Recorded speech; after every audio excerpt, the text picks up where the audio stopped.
our top story this morning. It's definitely going to be crazy. We were sent many emails that the cops will be here. They'll be checking our IDs. CU Boulder trying to prevent another scene like this. We're live with the extra steps the campus is taking today to make sure the pot-smoking celebration stays safe. And developing this morning in the Trayvon Martin case, George Zimmerman heads to court to ask the judge to let him out of jail. The other request he's making to Trayvon's parents. And who will be Mitt Romney's running mate? The man who accidentally threw his name in the ring. 10 minutes of non-stop news starts now. We begin with breaking news at 6:45. Listen to this. At least 2 people are dead after bears escaped from a park in northern Japan. Most are brown bears.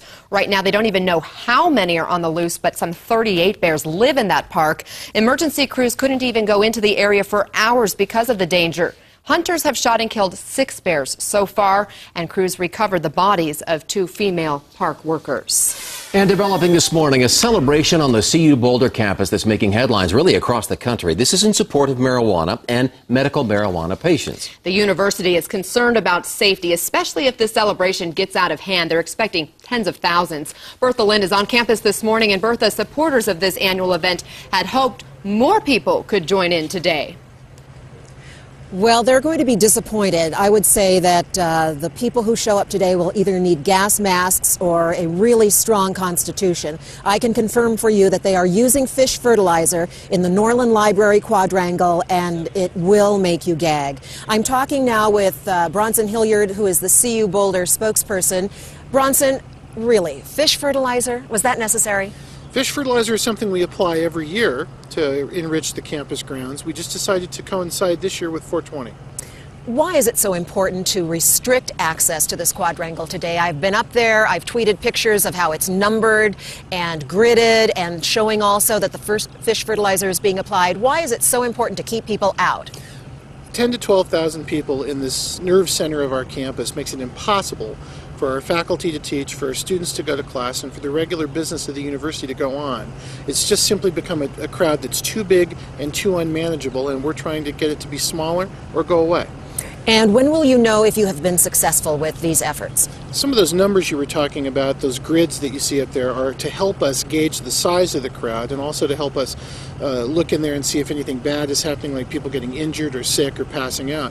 We'll know if things are better if the crowd is smaller according to that grid, and if people stay away.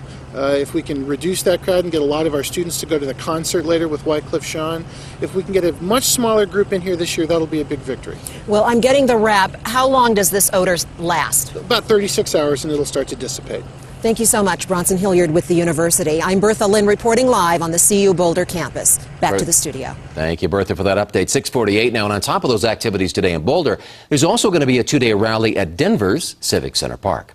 It's time now to check on our weather and traffic together. Here's Lisa. Good looking start to the day. 40s this morning. We'll be at 61 by noon, climb to 68 by 4 o'clock. Then we'll drop from there. But again, nice, warm sunshine this morning. A few clouds building for the afternoon. Thornton today 69, Littleton 67, Brighton, Jason at 68. The only significant accident is going to be on Dartmouth, right near Santa Fe. It sounds like a power pole was hit, some lines down, so XL's got to get out there. We could have some lane restrictions again on Dartmouth, right near Santa Fe. Thanks, Jason. A 13-year-old boy is accused of making a threat to Newton Middle School. Investigators say he had the materials to make a bomb. Students told staff they heard about the threats. Investigators found a note the boy wrote to himself as a reminder and verified those threats. That's when they searched his home and found the materials. Had not been constructed yet, had not been put together, but had it been put together properly, it would have resulted in an explosive device. The sheriff says there appears to be no connection, by the way, to the anniversary of the Columbine massacre, which is today. And now to the case that sparked explosive debates and rallies all across the country. It could take a dramatic turn just this morning. George Zimmerman, the neighborhood watch volunteer who shot unarmed teenager Trayvon Martin, could be released from a Florida jail in the next hour. After a week behind bars, Zimmerman's lawyer believes his client will walk out of court after his bond hearing in just about an hour from now. That's leading to concerns for Zimmerman's safety. If released, Zimmerman's lawyer hopes to keep court documents sealed and Zimmerman's location a secret. There's been so much animosity built up in this case so far that people who get that information may want to act on it prematurely, like addresses or witnesses, and that's a real concern. Meanwhile, Zimmerman has requested to meet privately with Trayvon Martin's parents, but they have declined, saying it would be inappropriate to do that at this time.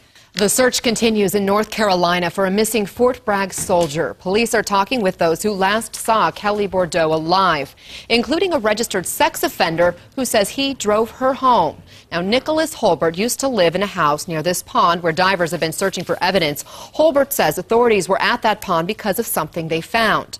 Holbert has been interviewed twice by police. He says he dropped Bordeaux off when he took her home from a bar last Saturday. Did you kill her? I did not.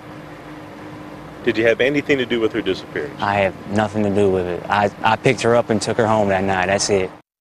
Important to note, Holbert has not been named a suspect yet, or at all, perhaps.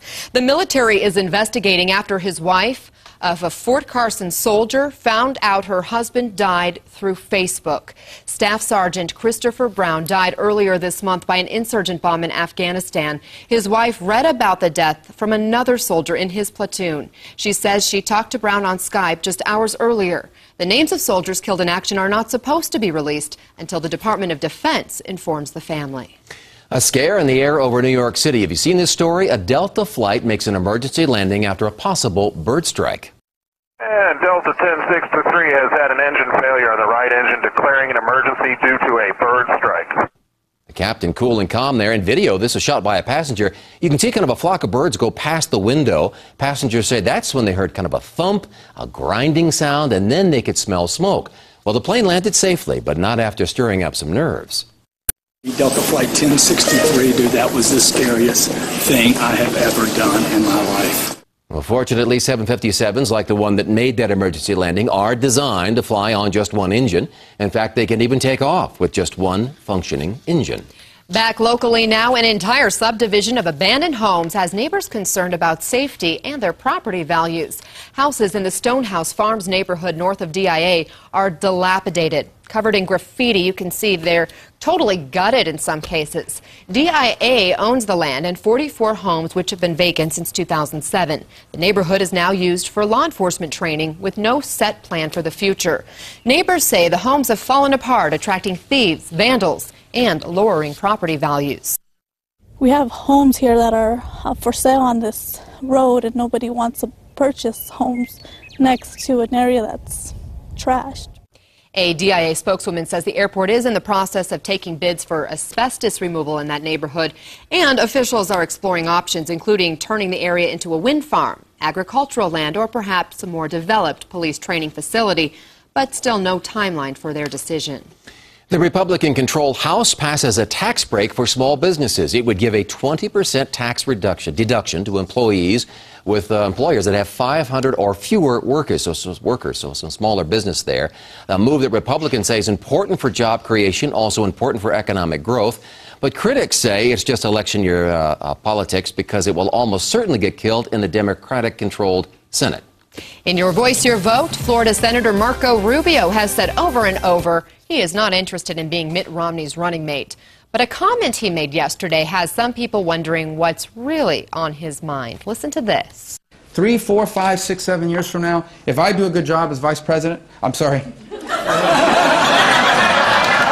all got that, right? As a senator? You all got that, right? If I do a good job as a senator instead of a vice president, I'll have a chance to do all sorts of things, including commissioner of the NFL, which is where the real power is. Yeah.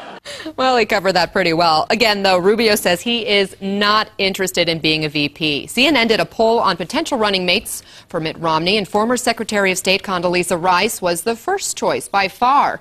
Now, she's already said she's not up for it. Another person who's favored after her, former Pennsylvania Senator Rick Santorum, and then Governor of New Jersey, Chris Christie. George Clooney has a starring role in a new Obama campaign sweepstakes. The actor is holding a high-end fundraiser for the president at his Los Angeles home next month. The president's re-election campaign is offering supporters a chance to join Obama and Clooney at that event. Of course, we got you covered when it comes to all the dealings on with the race to the White House. The latest on Your Voice, Your Vote's always on our website, thedenverchannel.com. All you got to do is click on politics.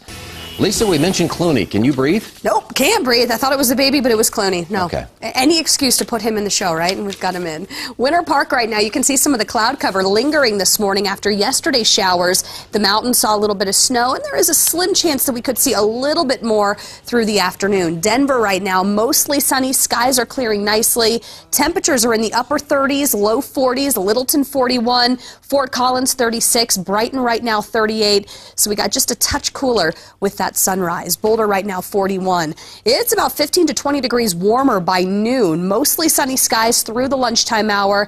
Then we'll see some clouds rebuild this afternoon by 4 o'clock, 68 by 7 o'clock. We're at 65. So it's warmer today and drier. Even with a little cloud cover building, you can see between about 2 and 3 o'clock. We're not expecting the storms and the showers that we saw yesterday. Just some cloud cover and maybe some darker skies off to the west. The mountains could see a light rain snow mix on some of the higher mountain passes.